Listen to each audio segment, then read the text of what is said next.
Welcome to the Museum of the Occupation of Latvia.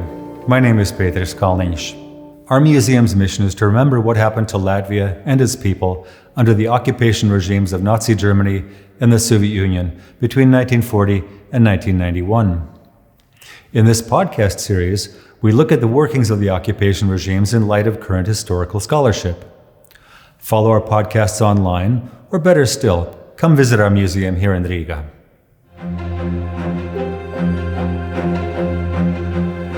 The topic of podcast number 3 is the economics of the Nazi German occupation in Latvia.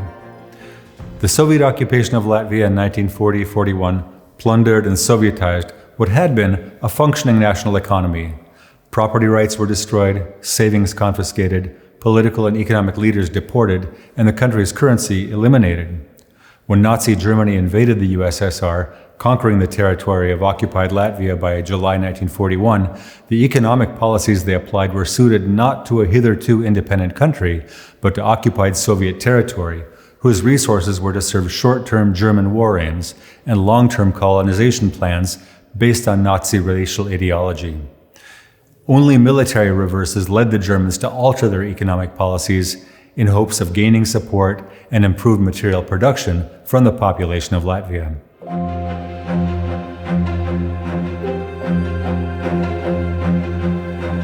The German military administration controlled newly occupied territory, and German military units immediately began using Latvian farms to supply their troops, requisitioning supplies and issuing occupation scrip, as well as seizing plots of land for military use. Latvia's largest industrial enterprises came under German army control in the summer of 1941, and by January 1942, 174 such enterprises were fulfilling army orders, so that most of Latvia's industrial capacity was harnessed to the Nazi German war economy. On July 17, 1941, Reichskommissariat Ostland was created by decree from Adolf Hitler. Heinrich Lohse was installed as Reichskommissar, with Latvia as a subunit called Generalbezirk Lettland, and a civil administration implementing Nazi economic policy. Because Nazi German state structures often overlapped and lacked clear boundaries, economic policies lacked consistently implemented guidelines. Civil and military authorities vied for control, with Reichskommissariat Lohse, Generalkommissar Drexler, and SS Commander Friedrich Jeckeln often at odds. This was true not only in Latvia, but across German-occupied Europe, and it weakened the Nazi war effort. On August 19, 1941, by order of Reichskommissar Lohse, the civil administration took control of all property belonging to the USSR, and in doing so, it legalized the expropriations carried out by the Soviets. A special fiduciary administration, created in October, took possession of all such property, making that expropriation permanent. Like many Latvians who hoped that German occupation would be a liberation from a Stalinist terror, Latvian farmers hoped that the Germans would return their confiscated land holdings.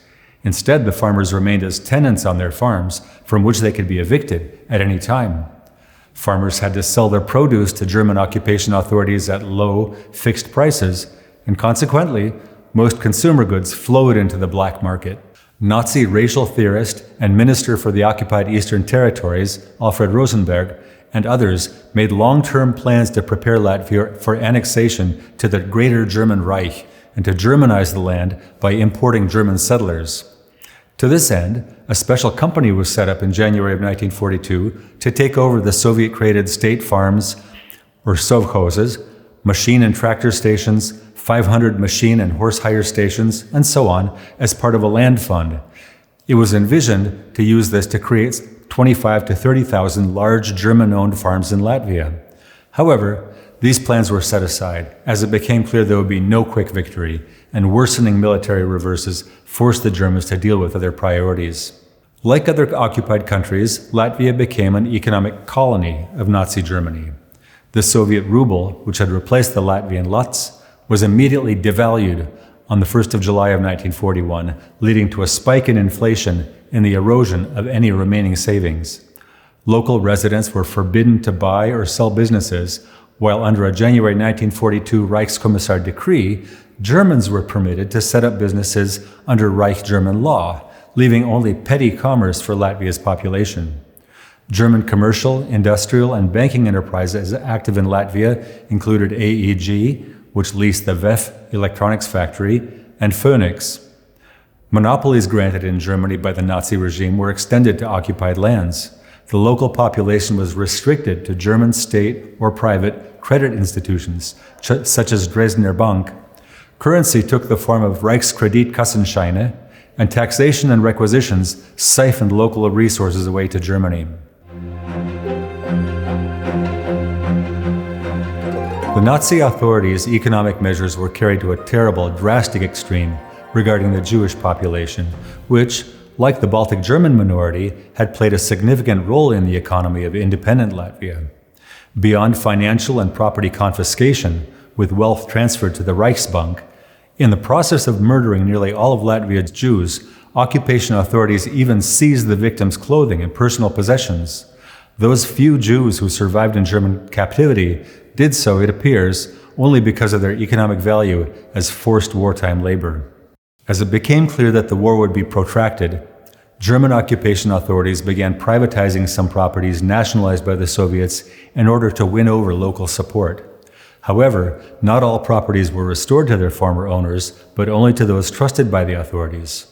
Conditions for applying for property went through many changes, so the process was very slow. Properties deemed necessary for the German war economy could not be reprivatized, while a shortage of labor and raw materials prevented some enterprises from restarting. In agriculture, about 8% of farmland was reprivatized by 1943 and 24% by 1944. Residential property in towns was mostly reprivatized by 1944. However, buying and selling property was severely restricted, and all large-scale means of production remained in German hands. Even before their first military reverses in 1941, Nazi authorities faced shortages of labor, which increased throughout the war as military men were mobilized. Labor conscription was applied within occupied Latvia, particularly in food production, while some 30,000 people were forcibly removed to Germany to work. In 1944, as the war front swept over Latvian territory, many Latvians fled westward, fearing a renewed Soviet occupation. German authorities organized the evacuation of 102,000 residents, many of whom were put to work in German farms and industry. As they retreated in the face of Red Army advances, German occupation authorities removed not only people, machinery, and agricultural produce, but also destroyed the Tegums Dam and power plant, numerous factories, bridges, and harbor and grain storage facilities. According to some estimates, the losses to Latvia's economy caused by the Nazi occupation amounted to some 10 billion euros using today's prices. Summing up, Soviet economics were driven by Marxist-Leninist socialist ideology. But German economic policy was a mishmash, not only of private and state ownership, but of intellectually incoherent Nazi racial attitudes giving way to the realities of total war. For some Latvians, the German occupation came as a relief after the first Soviet occupation plundered and dissolved independent Latvia's society and economy. Unfortunately, German occupation economic policies worsened the damage, especially in the long term. Property rights were arbitrary or non-existent, which simplified collectivization and Sovietization after the Red Army reconquered Latvia in 1945. The Germans' demolition and removal of critical infrastructure let Soviet propagandists claim that Latvia should be grateful to its benefactors from Moscow for rebuilding the land. And the evacuation of masses of educated and skilled laborers who would never return to Latvia from the Western Allied zones of occupation after 1945 left a vacuum filled by much greater masses of laborers imported and settled in Latvian territory from across the Soviet Union.